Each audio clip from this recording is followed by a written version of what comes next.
Por que algumas culturas realizam sacrifícios de sangue animal em suas práticas religiosas? Será que esse ato é sempre uma tentativa de apaziguar entidades negativas? Ou há também aspectos positivos envolvidos? Essa é uma excelente questão. À primeira vista, não parece haver um lado positivo evidente nessa prática, especialmente se tomarmos a Bíblia como ponto de partida, como foi o caso em minha análise. Nela, encontramos relatos de seres que exigem o sacrifício de gado e ovelhas, demandando que sejam sangrados e queimados. No entanto, a razão por trás dessas exigências não é clara. Talvez essas entidades vejam esses animais como alimento ou encontrem prazer na queima e inalação da fumaça. Essa peculiaridade, presente nas histórias bíblicas, reflete-se em várias outras culturas ao redor do mundo, onde se percebe a presença de seres não humanos que, segundo as narrativas, desejam esses sacrifícios como alimento. Essencialmente, os sacrifícios no templo seriam uma forma de prover essa comida aos seres divinos. Um exemplo interessante pode ser encontrado na história de Bel e o dragão, presente na literatura apócrifa, livros que, embora não façam parte do cânone principal da Bíblia, são incluídos no cânone secundário, com influência da literatura hebraica e grega. Essa extensão do livro de Daniel descreve os babilônios alegando possuir uma tenda onde habitava um dragão, um Elohim poderoso. Eles afirmavam que o gado e as ovelhas sacrificados eram consumidos por essa entidade. No entanto, a história revela que isso era uma farsa, indicando que os sacrifícios também podiam ser manipulados por interesses humanos. De fato, o Elohim havia sido morto, e eram os sacerdotes que consumiam as ofertas comestíveis. Ao analisarmos essa narrativa no contexto bíblico, percebemos que havia a crença de que Elohim se alimentava de carne de boi, o que explicaria a necessidade de tantos sacrifícios. Entretanto, o sacrifício de sangue carrega um aspecto mais sombrio. Primeiramente, ele cria uma escassez artificial para as tribos de Israel, que dependiam da terra para sobreviver. Sendo uma cultura agrícola, essas tribos precisavam de seu gado para alimentação, bebida e diversos outros materiais essenciais. Isso garantiria uma vida próspera, a menos que enfrentassem fome ou escassez causada pela obrigação de pagar tributos a um senhor feudal, chefe tribal, rei, ou pelo pagamento de dízimos e tributos a Elohim, seu poderoso senhor. Esse era o cenário. Os primeiros frutos da colheita e o melhor do gado tinham que ser oferecidos a Yahweh. Se você possuía ovelhas ou gado realmente saudáveis e sem manchas, esses eram os que precisavam ser sacrificados. Não era permitido usá-los para fortalecer seu rebanho ou para a própria alimentação. Eles tinham que ser entregues aos sacerdotes, que os sacrificavam e comiam, ou então eram queimados como ofertas a Yahweh, que supostamente inalava a fumaça. Esse costume gerava uma insegurança constante para os agricultores, que se viam obrigados a entregar suas melhores posses, ficando com o restante de menor qualidade para si e seus negócios. Esse aspecto é bastante sombrio. Além disso, há uma camada ainda mais obscura no sacrifício de sangue. Em diversas culturas ao redor do mundo, é possível identificar padrões de sacrifício humano. As entidades dominantes extraem energia desses rituais, que não se tratam apenas de uma demonstração de poder e controle absoluto. Há algo químico sendo extraído de todo o processo. Você está achando intrigante essa exploração das práticas religiosas antigas e seus significados ocultos? Já considerou a possibilidade de estarmos interpretando essas histórias de maneira equivocada?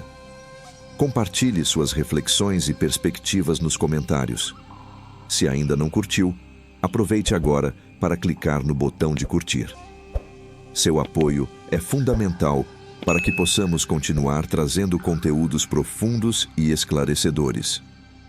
Sua participação enriquece nossa discussão. Essas narrativas não são apenas contos antigos, nem apenas lendas havaianas ou histórias bíblicas. Elas possuem um significado mais amplo e profundo. Essas histórias foram cuidadosamente preservadas para nos ajudar a compreender o mundo atual e suas dinâmicas. Eu os incentivo a ler essas antigas narrativas de sacrifício com uma perspectiva mais aberta e informada. É interessante notar que muitas pessoas se perguntam se estamos interpretando essas histórias de forma equivocada. Será que muitas das narrativas sobre Deus nas escrituras hebraicas são, na verdade, relatos de seres poderosos que nos colonizaram? Entidades humanas que governaram sobre nós? Isso levanta questões sobre a profecia no que os cristãos chamam de Antigo Testamento. Se Jesus e os apóstolos frequentemente recorrem às escrituras hebraicas em busca de mensagens proféticas ou esotéricas, como essas mensagens podem ser precisas sobre o futuro ou sobre Jesus, se tudo não passa de histórias sobre extraterrestres em vez de divindades? Você já se perguntou como os antigos profetas conseguiam prever o futuro e ter visões remotas tão precisas? O que essas habilidades nos dizem sobre a conexão entre o divino e a humanidade? E como outras culturas ao redor do mundo compartilham práticas semelhantes para alcançar estados alterados de consciência? O cânone hebraico é um verdadeiro caleidoscópio da memória cultural do povo hebreu. Ele preserva antigas lembranças de contatos paleolíticos e colonizações. Dentro dessa cultura, existiam indivíduos proféticos, pessoas que poderíamos chamar de videntes, sensitivos ou médiums, que possuíam a habilidade de visualizar remotamente e prever o futuro. Um exemplo disso é o profeta Micaías, que era um vidente capaz de observar remotamente o conselho de poder, o El-Badat. Ele podia ver diferentes tipos de Elohim, seres poderosos reunidos em conselho, manipulando a sociedade humana para a guerra, com a intenção de se alimentar das vantagens e da energia negativa resultante. Micaías tinha essa visão remota. Além disso, outros profetas como Isaías, Joel e Jeremias também tinham essa habilidade de visão remota. Eles conseguiram prever um futuro além do judaísmo. Uma era onde as pessoas teriam experiências diretas com a fonte divina, sem a necessidade de intermediários sacerdotais. Suas visões proféticas frequentemente apontavam para eventos associados à era cristã. Acredito que esses profetas eram sensitivos genuínos e verdadeiros videntes. Eles nos oferecem uma perspectiva fascinante sobre como as antigas culturas compreendiam e interagiam com o sagrado. Em todas as culturas, existem indivíduos com habilidades especiais, aqueles que possuem uma sensibilidade única que lhes permite se destacar em visão remota, premonição ou conexão telepática. Acredito que todos nós temos essas capacidades e, provavelmente, cada um de nós já experimentou um breve vislumbre do futuro ou uma percepção distante. No entanto, algumas pessoas são mais sintonizadas com essas habilidades. Cada cultura possui esses indivíduos e, na tradição hebraica, eles são conhecidos como profetas ou videntes. Gostaria de acrescentar algo mais a essa discussão. A dança até alcançar um estado alterado de consciência. Esta é uma modalidade de profecia que também aparece em outras tradições. Muitos curandeiros tradicionais utilizam sons, música, cânticos e dança para induzir estados alterados de consciência, permitindo a comunicação remota, visão à distância ou até visão de raio-x, dependendo do objetivo. Essa prática também é mencionada na Bíblia, assim como o uso dos chamados óleos aromáticos. Esses óleos específicos eram utilizados para perfumar o interior do Santo dos Santos, o santuário dos templos, permitindo que os sacerdotes, ao inalarem esse coquetel de aromas, entrassem em um estado alterado de consciência para estabelecer contato com outras entidades. Isso faz parte do tecido profético da tradição hebraica. Você já se perguntou se a sua alma já habitou outros mundos além deste? Imagine reviver memórias, não apenas de vidas passadas na Terra, mas como seres de outras espécies em planetas distantes. O que essas experiências poderiam revelar sobre a verdadeira natureza da nossa existência? Do ponto de vista da teologia cristã, a reencarnação é raramente discutida e seria considerada heresia. No entanto, ao longo dos anos, ouvi inúmeros relatos convincentes de memórias de vidas passadas, especialmente entre crianças que lembram detalhes com uma precisão surpreendente. Uma possível explicação para essas experiências é a reencarnação, onde uma alma ou ser consciente vive uma série de vidas na Terra. A partir dos testemunhos e das experiências compartilhadas por essas pessoas, acredito que há casos muito convincentes que merecem consideração. Ao iniciar minha pesquisa sobre paleocontato, fui lembrado da importância de Platão no cristianismo primitivo. Notei que as ideias de reencarnação faziam parte do pensamento platônico e também influenciaram o cristianismo inicial. Em outras partes do mundo, essa questão não é controversa. No Oriente, por exemplo, na Índia, os ensinamentos do budismo e do hinduísmo colocam a reencarnação como um conceito central em suas visões de mundo. A ideia de que somos seres de consciência, tendo uma experiência material, é fundamental nessas filosofias orientais e também estava presente nas raízes do cristianismo primitivo. Como referenciado nos evangelhos, há um momento em que Jesus pergunta aos discípulos: "Quem as pessoas dizem que eu sou?" Uma das respostas é: "Bem, muita gente acha que você é a reencarnação de um dos profetas." Aqui, eles se referiam aos profetas judeus, como Elias ou outros. Essa resposta indica que, mesmo no judaísmo do primeiro século, a reencarnação era uma ideia discutida e considerada relevante. Portanto, podemos ver que os judeus da época contemplavam a possibilidade de Jesus ser a reencarnação de um mestre anterior. Essas ideias também estão presentes nos escritos de alguns dos primeiros teólogos cristãos. Por exemplo, Orígenes, considerado o fundador da hermenêutica, os princípios de interpretação de textos antigos, aplicou esses métodos à Bíblia e expressou uma crença cautelosa na reencarnação. Ele não via esse conceito como contraditório aos ensinamentos de Jesus. Clemente de Alexandria, uma figura central na tradição cristã oriental, compartilhava uma perspectiva semelhante. Ele também acreditava na possibilidade da reencarnação e discutia essa ideia em seus escritos. Ambos, Orígenes e Clemente, abordaram a reencarnação de forma que não entrava em conflito com a doutrina cristã de seu tempo. Uma das razões pelas quais esse tema era constantemente debatido e analisado é que fazia parte integral do pensamento grego da época. Escritores como Platão, uma figura central e atemporal na filosofia, exploravam profundamente a ideia da reencarnação. Platão, utilizando o que poderíamos chamar de uma lógica científica aplicada às observações cotidianas, argumentava que somos essencialmente seres de consciência vivendo uma experiência material. Ele propôs que após essa vida material poderíamos continuar para um tipo de experiência completamente diferente, talvez em outra parte do cosmos, ou precisaríamos permanecer aqui para processar nossas experiências.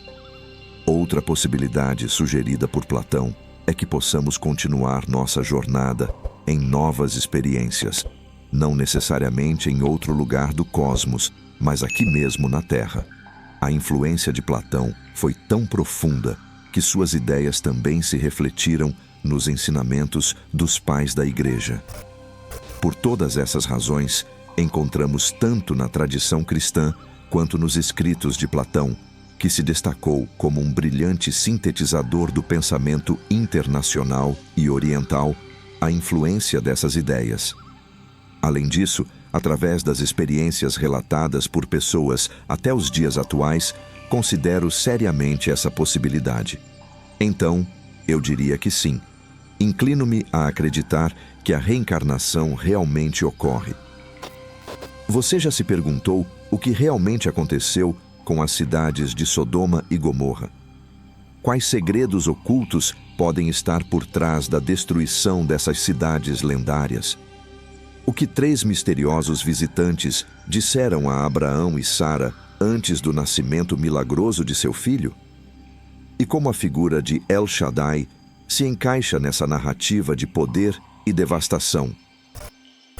A história de Sodoma e Gomorra, conforme narrada no livro de Gênesis, é um relato peculiar.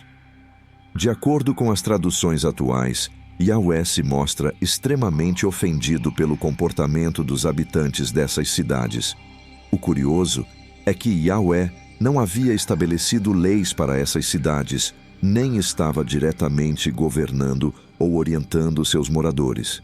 Ele simplesmente desaprova suas ações, o que parece um tanto desconexo e atemporal. É intrigante entender por que Yahweh, ou El Shaddai, como é conhecido nesta narrativa, decide destruir essas cidades. Este evento é precedido por um encontro fascinante. Abraão e Sara, um casal idoso além da idade fértil, recebem a visita de 3 visitantes. A narrativa bíblica esclarece que Abraão e Sara são os ancestrais do povo hebreu. Quando comparados aos nomes Brahma e Sarasvati dos Vedas, suas identidades sugerem uma ligação com um casal primordial ainda mais antigo. Na tradição védica, Brahma e Sarasvati são considerados os progenitores da humanidade, pais de muitas nações, assim como Abraão é descrito na Bíblia. A narrativa bíblica menciona uma inseminação, seja artificial ou divina, que resulta na descendência de Abraão e Sara. Este evento é desencadeado por um encontro com 3 visitantes misteriosos, que mais tarde se revelam como seres avançados com tecnologias desconhecidas, especialmente em relação à gravidez. A surpresa é grande quando Sara, já em idade avançada e pós-menopausa, descobre que está grávida. Antes desse milagre, Abraão tem uma conversa com uma dessas entidades, que menciona a destruição iminente de Sodoma e Gomorra, devido ao comportamento de seus habitantes. Mais tarde, 2 dessas figuras visitam as cidades e provocam grande comoção entre os moradores. Embora pareçam humanos, esses visitantes possuem um carisma e uma presença marcantes. A destruição das cidades é apresentada nos textos bíblicos como uma intervenção divina, mas, para a mentalidade moderna, a devastação sugere o uso de armamentos avançados, comparáveis a um bombardeio nuclear. No entanto, os textos não oferecem uma explicação tecnológica para tal evento. O contexto dessa destruição envolve a figura de El Shaddai, frequentemente traduzido como Todo-Poderoso, mas que, segundo alguns léxicos, poderia significar Poderoso das Montanhas ou Poderoso Destruidor. O comportamento de El Shaddai nos textos bíblicos parece justificar a tradução como Poderoso Destruidor, já que ele frequentemente aparece causando destruição em massa.